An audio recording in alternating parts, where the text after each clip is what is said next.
বেরিয়ে পড়েছিলাম হচ্ছে নৈহাটির উদ্দেশ্যে বড় মার দর্শন করতে। আমি আগেও গেছি মা ওদেরকে নিয়ে ঠাকুর দর্শন করতে, বাট এই ফার্স্ট টাইম আমরা চলে গেছিলাম হচ্ছে এই বড় ঠাকুরটা দেখতে, যেটা ভীষণ বড় আর ভীষণ সুন্দর হয়।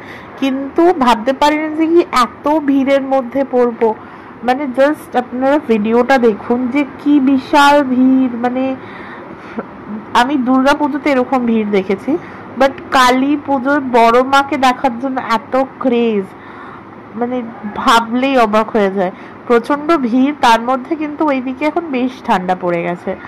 যারা এখনো যাননি বা যাওয়ার প্ল্যান করছেন তারা কিন্তু গিয়ে একটু ঠান্ডার মুখে পড়তে পারেন। যেহেতু আমরা বাইকে গেছিলাম তাই জন্য আমাদের একটু ঠান্ডা লেগেছে বেশ, তো একটু হালকা কিছু ক্যারি করবেন।